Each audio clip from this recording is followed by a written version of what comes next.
Hello everyone. A look today at some lovely vintage pencils from Eagle and a equally lovely gift sent to me by a viewer. Paula, thank you so much for sending this. I'm sorry I'm just now getting around to showing it here on the channel. Paula had contacted me after I recorded a video in which I shared some pencils from the Blackfeet Indian writing company, or the Blackfeet Indian pencil company. And Paula reached out to me and said she had a variety of Blackfeet Indian pencil that I apparently did not have according to the collection I showed in that video. And she offered to send me this, and did so along with some other surprises that will be the subject of today's video. But I wanted to share the beautiful Blackfeet Indian Buckskin pencil here in a number 2. Beautiful, kind of an ivory color, a antique ivory look. Ferrule is not crimped, but is glued on, pressed and glued on. The eraser is perfect. Lovely pencil, has a little bit of soiling from age. I will get that cleaned up. That's going in the collection. An example I did not yet have. So thank you so much, Paula, for offering to send this and sending it along with some other goodies. Beautiful pencil from Blackfeet Indian writing company. Okay, the subject of today's video. She sent that pencil in this box with a couple of other things. Let's get that out now while I'm thinking about it. We'll talk about that in a moment. But fantastic cardboard box showing the previous name of what has become the Marado, the Eagle Mirado or Papermate Marado, which has undergone another name change recently. We'll talk about that. Look at how fantastic this box is. They have the, when you're trying to, in English, in the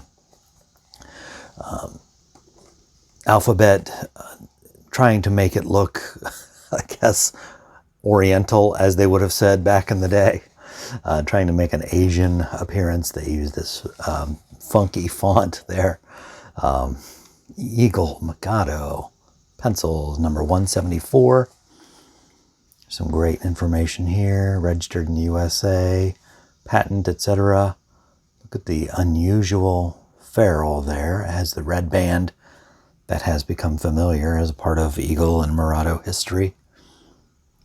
The name changing from Mikado to Marado around the lead up to World War II, when things Japanese weren't necessarily selling as well in the US for obvious reasons.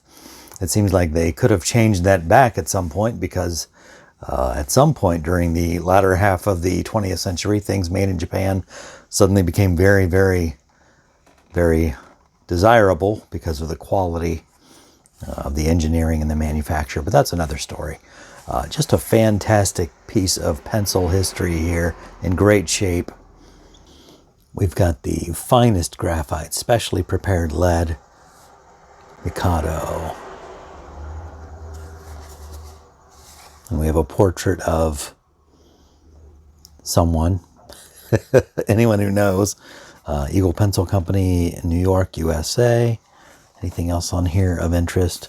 Fantastic, love it. Going in the collection. Thank you, Paula, for sending that. She also sent a pencil that seemed appropriate for that box, an Eagle Marado, number 2. I happen to like this Eagle emblem the best out of all of the Eagle emblems over the years. That's my favorite, so thank you for that as well. Here we show a couple of other iterations through the years of the Marado or Mikado. As far as I know, I only have currently one specimen with the name Mikado. And it's pretty hard to see because this is a well-used example. Hoping to find an intact, unsharpened representative of this pencil for my collection. You can hopefully see, I'll put a still in here maybe. Mikado, M-I-K-A-D-O. Notice the very unusual ferrule. Looks like there used to be red stripe here. So we have kind of a normal ferrule that bulges out a little bit and then really bulges out before it gets to the eraser, now hardened and darkened with age. They were using the trademarked chemi-sealed trademarked name for their manufacturing process even way back when this was made. I don't know exactly when, but prior to World War II, obviously. I'm not sure how much prior. But that's my only Mikado branded labeled pencil as far as I know. Here we have a eagle emblem in the Thunderbird style, which is actually not too dissimilar. It's kind of harkens back to the, I guess, the original eagle. Marado 174, so they're keeping the same pencil number. Red band on that one, chemi-sealed on the barrel. Here's the flying eagle emblem that I like so much in this Eagle Marado 2.5. And Papermate gets involved. Mergers and buyouts and acquisitions and whatnot. We've got now the Papermate Marado Classic. So much more modern, still selling on the classic Marado name, but not so classic as to go back all the way to Mikado. They even mixed it up a little too much. This might be a bridge too far. I like the color green, but the Marado, in my opinion, should always be a classic yellow pencil. That's my own opinion. And now we've got a complete abandonment of the Marado and Mikado names, and we have the Everstrong, which I believe is the replacement for the Marado. I think the Marado may still be manufactured and sold in other markets, but not in U.S. markets. I think the Marado name lives on in the Black Warrior from Papermate's line. The Marado Black Warrior, they call it now, but obviously not a yellow pencil. Okay. Thank you again, Paula, for that. I wanted to share one more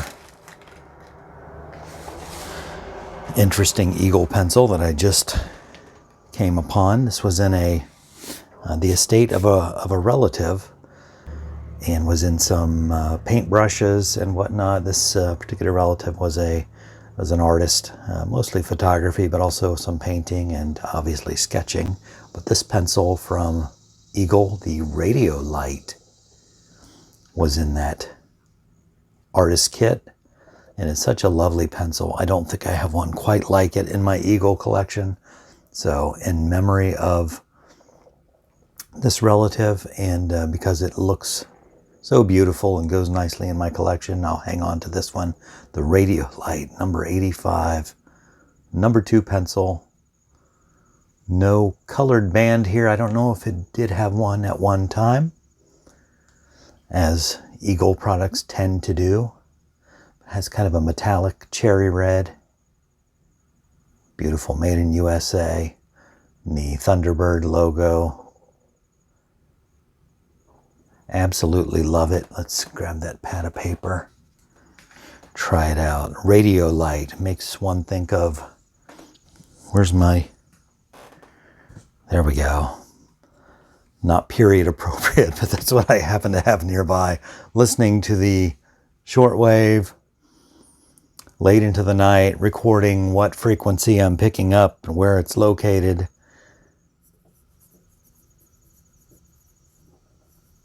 Radiolite number 85.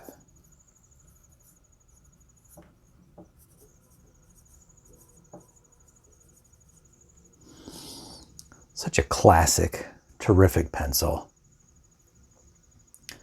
Actually kind of goes nice with that Mikado box as well.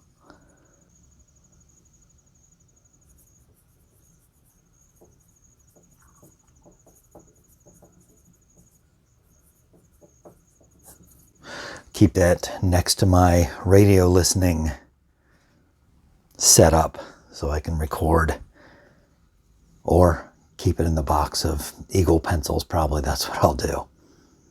Anyway, so thanks again to Paula for the lovely gift. Thanks for watching this tour through some classic Eagle pencils of yesteryear. And I hope to see you here again next time.